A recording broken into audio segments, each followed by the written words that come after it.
قل لا أسألكم عليه أجرا إلا المودة في القربى آمنت بالله صدق الله العظيم وبلغنا رسوله النبي الكريم رؤوف الرحيم عليه أفضل الصلاة والتسليم اللهم رب اشرح لي صدري ويسر لي أمري واحلل عقدة من لساني يفقه قولي رسول رحمت مالک جنت شفیع امت سراپا جود و سخاوت باعث خیر و برکت صلی اللہ تعالی علیہ وآلہ وسلم ارشاد فرماتے ہیں، بے شک قیامت کے دن اس کی دہشتوں اور وحشتوں سے جلد نجات پانے والا وہ شخص ہوگا جس نے دنیا میں مجھ پر کثرت کے ساتھ درود پاک پڑھا ہوگا۔ سبحان اللہ۔ میرے عزیزوں، بارہا میں اس بات کی ترغیب اور تاکید کرتا رہتا ہوں کہ اپنے آقا کی بارگاہ میں وقت نکال کر درود پاک کثرت کے ساتھ پڑھتے رہا کرے۔ انشاءاللہ قیامت کی ہولناکیوں سے نجات پانے کا یہ درود پاک پڑھنا بہت بڑا ذریعہ ہے۔ آج یہ نہایت ہی محبت کے ساتھ دل لگا کر گنبد خضرا کا پرنور تصور اپنے ذہن و فکر میں بسا کر آنکھوں کو بند کر کے سروں کو جھکا کر نہایت ہی تعظیم و ادب کے ساتھ رحمت للعالمین سید المرسلین صلی اللہ علیہ وسلم کی بارگاہ میں درود و سلام کا نذرانہ پیش کریں۔ الصلاۃ والسلام علیک یا رسول اللہ، الصلاۃ والسلام علیک یا حبیب اللہ، الصلاۃ والسلام علیک یا نبی اللہ وعلی آلک واصحابک یا خیر خلق اللہ صلی اللہ تعالی علیہ وسلم۔ عزیزان محترم، ہفتہ واری اجتماع پاک کا جو سلسلہ چل رہا ہے اور آج ہم پیارے آقا مدینے والے مصطفیٰ صلی اللہ علیہ وسلم کے بڑے چہیتے لاڈلے نواسے رسول، شہزادے رسول، جنتی جوانوں کے سردار، مولا علی کے نور نظر، مخدوم کائنات، ملکہ فردوس بری، سیدہ طیبہ طاہرہ عابدہ زاہدہ، خاتون جنت کے جگر کے ٹکڑے، ہم شبیہ مصطفیٰ امام حسن مجتبیٰ رضی اللہ تعالی عنہ کی پاکیزہ سیرت اور آپ کی زندگی کی حسین پہلو کے عنوان سے کچھ اہم باتیں سننے جا رہے ہیں۔ بزرگوں کی سیرت میں ہمارے لیے بہت بڑی نصیحت ہوتی ہے، اور سب سے بڑی بات یہ ہے کہ صحابہ اور خاص اہل بیت اولیاء کرام کی پاکیزہ سیرت سننے کے بعد ہمیں ان سے محبت کا ایک لگاؤ ہوتا ہے، گہرا تعلق ہوتا ہے، اور ہماری محبتیں قربتیں ان کی بارگاہ سے بہت زیادہ بڑھ جاتی ہیں، جو ہمارے ایمان کی تحفظ کے لیے بہت ہی ضروری چیز ہے۔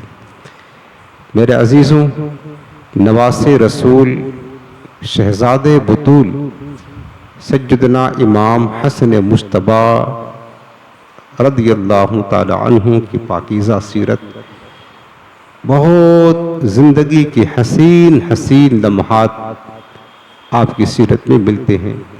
آج ہم کچھ باتیں سنتے ہیں تاکہ ان کی بارگاہ سے فیض بھی حاصل کریں ان کے فضائل بھی سنیں گے اور ساتھ ساتھ اہل بیت اطہار کی محبت ہمارے دل میں مضبوط اور راسخ ہوگی اور ہمارا ایمان مضبوط ہوگا۔ یقیناً ہمارے پیارے آقا مدینے والے مصطفیٰ صلی اللہ علیہ وسلم اپنے شہزادوں سے بہت زیادہ محبت کرتے تھے، اور اتنی محبت کرتے تھے حضرت برا بن عازب رضی اللہ تعالیٰ عنہ حدیث پاک فرماتے ہیں کہ ایک بار میں نے دیکھا کہ امام حسن مجتبیٰ بچپنا تھا، حضور نبی کریم علیہ السلام کے مبارک کندھے پر سوار تھے، اور میرے مصطفیٰ امام حسن کے بارے میں فرما رہے تھے اللہم انی احبہ، اے اللہ میں اس حسن سے محبت کرتا ہوں، فاحبہ، اے اللہ تو بھی ان سے محبت فرما۔ میرے مصطفیٰ یہ دعا کرتے تھے کہ اللہ میں اپنے بیٹے حسن سے محبت کرتا ہوں، فاحبہ، یا اللہ تو بھی اس سے محبت فرما۔ اور ایک روایت میں یہ بھی ہے میرے آقا نے فرمایا کہ واحبہ واحب من یحبہ، اے اللہ تو ان سے بھی محبت فرما اور انہیں بھی اپنا محبوب بنا دے جو میرے بیٹے حسن سے محبت کرتے۔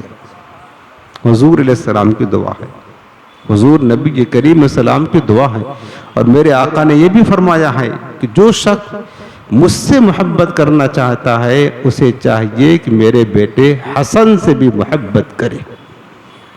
یعنی ہم جن کا ذکر خیر کرنے کے لیے بیٹھے ہیں یہ کوئی معاذ اللہ کوئی معمولی شخصیت کا نام نہیں حسن۔ میرے مصطفیٰ نے خصوصی طور پر اسپیشل دعا مانگی ہے کہ اللہ تو ان سے محبت کر، اور جو لوگ ان سے محبت کرتے ہیں یا اللہ تو انہیں بھی اپنا محبوب بندہ بنا دے۔ تو پتہ چلا کہ دعائے مصطفیٰ کی برکت یہ ہے کہ جو لوگ امام حسن مجتبیٰ سے محبت کرتے ہیں وہ لوگ اللہ کے محبوب بندے بن جایا کرتے ہیں۔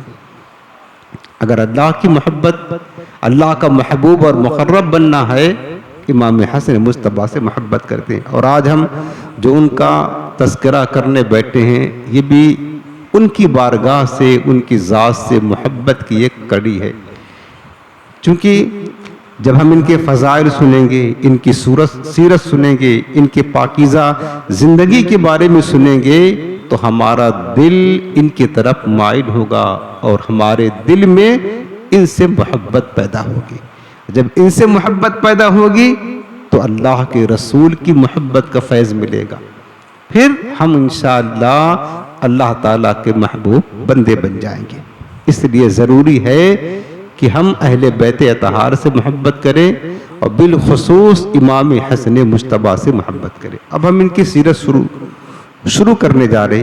حضرت سیدنا امام حسن مجتبیٰ کون ہیں؟ یہ مولائے کائنات شیر خدا کے بیٹے ہیں، سیدہ طیبہ طاہرہ خاتون جنت فاطمۃ الزہرا کی لخت جگر ہیں، اور میرے مصطفیٰ کریم علیہ السلام کے نواسے ہیں تو حضور کے نواسے، لیکن میرے آقا علیہ السلام حسنین کریمین کو اپنا بیٹا کہہ کے پکارا کرتے تھے، اپنا بیٹا کہتے تھے کہ ہاذا ابنی، یہ فرمایا کرتے تھے کہ یہ میرے بیٹے ہیں۔ اور میرے آقا کریم نے امام حسن کی بھی اور امام حسین کی بھی احادیث میں بہت فضیلت بیان کی ہے، بہت فضیلت۔ اور مشہور حدیث پاک میرے حضور نے فرمایا کہ الحسن والحسین سیدا شباب اہل الجنہ، حسن اور حسین یہ دونوں میرے شہزادے جنتی جوانوں کے سردار ہیں، سردار۔ سبحان اللہ۔ امام حسن مجتبیٰ رضی اللہ تعالیٰ عنہ کی پیدائش سن 3 ہجری میں 15 رمضان المبارک حضرت سیدہ طیبہ طاہرہ فاطمہ زہرا کے گھر میں ہوئی۔ فاطمہ زہرا کی نکاح چونکہ مولائے کائنات سے 2 ہجری میں ہوا تھا، اور اس کے 1 سال کے بعد ہی امام حسن مجتبیٰ سب سے بڑے بیٹے ہیں حضرت فاطمہ زہرا کے، تو 3 ہجری 15 رمضان حضرت سیدہ فاطمہ کے گھر امام حسن مجتبیٰ پیدا ہوئے۔ جب آپ کی پیدائش ہوئی اور میرے آقا علیہ السلام کو معلوم ہوا کہ میرے بیٹی کے گھر ایک بیٹا آیا ہے، تو سرکار کریم السلام خود فاطمہ کے گھر تشریف لے گئے، اور فرمایا کہ جو بیٹا پیدا ہوا ہے اسے میرے گود میں دو۔ حضرت اسماء بنت عمیس رضی اللہ تعالی عنہ نے ایک کپڑے میں لپیٹا اور امام حسن کو حضور علیہ السلام کی گود میں عطا کر دیا۔ میرے آقا علیہ السلام نے حسن مجتبیٰ کو گود میں لے کر کے آپ نے سب سے پہلے تو ان کے سیدھے کان میں اذان کہی اور بائیں کان میں اقامت کہی۔ اور سنت طریقہ یہ ہے کہ جب اولاد کی پیدائش ہو، چاہے بیٹا ہو یا بیٹی، تو چاہیے کہ قبلہ کی طرف منہ کر کے بچے کے دائیں کان میں 4 مرتبہ اذان کہے، وہی اذان جو نماز کی ہوتی ہے، اور بائیں کان کھول کے اس کے بائیں کان میں 3 مرتبہ اقامت یعنی تکبیر کہے، جو جماعت کے وقت تکبیر کہی جاتی ہے۔ یہ سنت ہے۔ ہمارے آقا علیہ السلام نے اور جتنا جلدی ہو سکے یعنی پیدائش کے فوراً بعد جتنا جلد ہو سکے اذان و اقامت بچے کے کان میں کہہ دینا چاہیے۔ اس سے بچے کی سلامتی ہوتی ہے اور شیطانی عمل دخل جو پہنچنے والا ہوتا ہے بچوں کو اس سے حفاظت ہو جاتی ہے۔ اس کے بعد میرے آقا علیہ السلام نے گٹی دی۔ گٹی کہتے ہیں کہ سرکار کریم السلام نے اپنا لعاب مبارک یا کھجور چبا کر یا شہد ورنہ اپنا لعاب مبارک امام حسن کے مبارک منہ میں ڈال دیا۔ امام حسن کے مبارک منہ میں اپنا لعاب مبارک ڈال دیا، اس کو گٹی کہتے ہیں۔ اور گویا کہ یہ سنت ہے اور ہمیں بھی چاہیے کہ اگر ہمارے گھر بیٹا یا بیٹی بچے کی پیدائش ہو تو ہمیں یہ چاہیے کہ کسی بزرگ نیک بندے کسی عالم دین سے اپنے بچے کو گٹی دلائیں۔ اور گٹی دلانے کا طریقہ یہ ہے کہ ان کو بلا کر کے جو ہے نا شہد وغیرہ کو وہ جھوٹا کر دیں، جو بزرگ شخصیت ہے اللہ کے نیک بندہ ہے عالم دین ہے تو وہ اپنا جھوٹا کر کے اس کے بعد ایک قطرہ اس کے منہ میں ڈال دیں اس بچے کے، تاکہ بچے کو سب سے پہلی غذا جو ملے وہ کسی نیک بندے کا لعاب جائے، اس سے بچے کی شخصیت میں نکھار پیدا ہوتا ہے، اس کی برکتیں ملتی ہیں۔ میرے آقا علیہ السلام نے اس بات کو سنت کر دیا ہے، تقریباً اس سنت کو لوگوں نے چھوڑ دیا ہے، کرنا چاہیے۔ اس کو یاد رکھیں، اگر آپ کے گھر بچے کی پیدائش ہوئی تو کسی عالم دین سے یا پرہیزگار متقی نیک سے اس کا جھوٹا شہد وغیرہ کرا کر بچے کے منہ میں ایک قطرہ ڈال دے، یعنی ماں کے دودھ پلانے سے پہلے ہی یہ ڈالے، تاکہ سب سے پہلی چیز جو اس کے جسم کے اندر جائے وہ کسی بزرگ کا کسی عالم کا جھوٹا ہو۔ میرے مصطفیٰ نے امام حسن کے منہ میں سب سے پہلی چیز اپنا لعاب مبارک ڈالا تھا۔ یہ سنت ہے، اس بات کو آپ یاد رکھیں، اور موقع ملے آپ کے گھر بچے کی پیدائش ہو تو اس عمل کو ضرور کیا کریں اور اس سنت کو زندہ کیا کریں، تاکہ میرے آقا علیہ السلام کی سنت زندہ بھی ہو اور ساتھ ساتھ ہمیں بزرگ کی عالم دین کی برکتیں اور اس کا فیض ہمیں اور ہمارے بچوں کو بھی ملتا رہے۔ اس کے بعد جب امام حسن کی پیدائش کا 7واں دن آیا، 7واں دن، تو ہمارے آقا علیہ السلام نے 7ویں دن حضرت امام حسن کے سر کے بال جو پیدائشی بال ہوتا ہے اس کو منڈوایا، اور اس کے بعد حکم دیا کہ اس بال کے برابر چاندی خیرات کر دی جائے۔ اور 7ویں دن میرے مصطفیٰ نے امام حسن کا نام بھی رکھا اور 7ویں دن ان کا عقیقہ بھی کیا۔ تو یہ چیزیں آج ہمارے یہاں لوگوں نے اس سنت کو چھوڑ کر کے خاص کر گجرات میں چھٹی مناتے ہیں، یعنی بچے کی پیدائش کے 6 دن یہ سارے کام کرتے ہیں، بال منڈواتے ہیں اور چھٹی وغیرہ مناتے ہیں۔ تو چھٹی منانا یہ سنت نہیں ہے، بلکہ 7ویں منانا، بچے کی پیدائش کے 7ویں دن میرے مصطفیٰ نے بال منڈایا، خیرات کیا چاندی بال کے بدلے میں، نام بھی رکھا، اور عقیقہ کرنے کی وسعت ہے تو عقیقہ بھی کرے کہ میرے مصطفیٰ نے امام حسن کا عقیقہ ان کی پیدائش کے 7ویں دن کیا تھا۔ تو آپ یہ نیت کر لیں، ہمارے گھر بچے کی پیدائش ہو تب ہم چھٹی نہیں، اگرچہ 6 دن لوگ کرتے ہیں گناہ نہیں ہے لیکن یہ سنت بھی نہیں ہے، تو اگر ہمیں کرنا ہی ہے ظاہر سی بات ہے بچے کی پیدائش کی بال اتروانا ہے تو 6 دن اترواتے ہیں تو یہ خلاف سنت ہوتا ہے۔ اس سے بہتر ہے کہ سنت پر عمل کرتے ہوئے 7ویں دن یہ عمل کریں، بلکہ میرے آقا نے امام حسن مجتبیٰ کا ختنہ بھی 7ویں دن کروا دیا تھا۔ اگر لڑکا ہے تو اس سنت پر بھی عمل کرنے کے لیے 7ویں دن اس کا ختنہ بھی کروا دینا چاہیے، ٹھیک ہے نا۔ یہ عمل سرکار اسلام نے کیا ہے، اور اس عمل کو آپ یاد رکھیں۔ آپ کے گھر میں بچے کی پیدائش ہو تو سنت کے مطابق یہ عمل کیا کرے۔ اس کے بعد 7ویں دن جب نام رکھنے کی باری آئی، مولا کائنات حضور کی بارگاہ میں حاضر ہوئے۔ سرکار نے پوچھا، علی تم نے اس بچے کا نام کیا سوچا ہے، کیا رکھو گے؟ حضرت مولا علی نے عرض کیا کہ یا رسول اللہ، آپ کے ہوتے ہوئے میری کیا وسعت ہے، میری کیا مجال ہے کہ میں حسن مطلب اس کا نام رکھوں؟ آپ ہیں تو اس کا نام آپ ہی رکھیں گے۔ میرے آقا کریم نے فرمایا کہ میں تو اللہ کے حکم کا انتظار کر رہا ہوں، میرا رب جو نام منتخب کرے گا وہ نام اس بیٹے کا رکھا جائے گا۔ ابھی یہ بات ہوئی کہ جبریل امین حضور کی بارگاہ میں تشریف لائے، اور جبریل نے عرض کیا کہ یا رسول اللہ، اللہ تعالیٰ آپ کے نواسے کی پیدائش پر مبارکباد دیتا ہے۔ یہ وہ شخصیت ہے، ہمارے گھر بیٹا پیدا ہو ہمارے دوست مبارکباد دیتے ہیں، خاندان والے مبارکباد دیتے ہیں۔ ارے قربان جائیں حسن مجتبیٰ کی عظمت پر لاکھوں سلام ہو، ان کی عظمتوں پر، ان کے مقام و مرتبے پر، ان کی پیدائش پر رب العالمین عرش کا مالک انہیں مبارکباد پیش کرتا ہے۔ کا مالک جبریل امین نے کہا یا رسول اللہ، رب العالمین مبارکباد دیتا ہے، اور اللہ تعالیٰ نے یہ حکم دیا ہے کہ آپ اپنے اس شہزادے کا نام حضرت ہارون کے بیٹے کا جو نام تھا ان کے نام پر رکھیں، چونکہ آپ کے نزدیک مولا علی ایسے ہی ہیں جیسے موسیٰ کے لیے ہارون تھے، اسی طرح آپ کے نزدیک حضرت علی کا مقام ہے۔ تو ہارون پیغمبر تھے، لیکن چونکہ آپ کے بعد پیغمبر کوئی نہیں ہے، اب میرے آقا علیہ السلام کو رب نے یہ حکم دیا کہ اچھوں کے نام پر نام رکھا جائے، اس کی برکتیں کیا ہے؟ تو رب نے فرمایا، جبریل امین کہہ رہے ہیں کہ یا رسول اللہ، آپ کے نزدیک علی کا مقام ایسے ہی ہے جیسے ہارون کا مقام حضرت موسیٰ علیہ السلام کی بارگاہ میں تھا۔ تو ہارون علیہ السلام کے بیٹوں کا نام شبر اور شبیر تھا۔ رب نے حکم دیا ہے کہ آپ اپنے اس بیٹے کا نام شبر رکھیں۔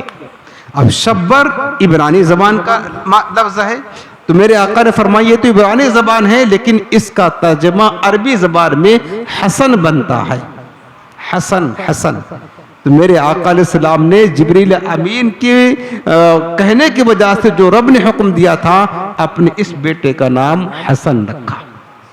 زمانے جاہلیت میں یہ لفظ تو موجود تھا، حسن معنی حسن و جمال والا، خوبصورت جو ہوتا ہے اس کو حسن کہتے ہیں۔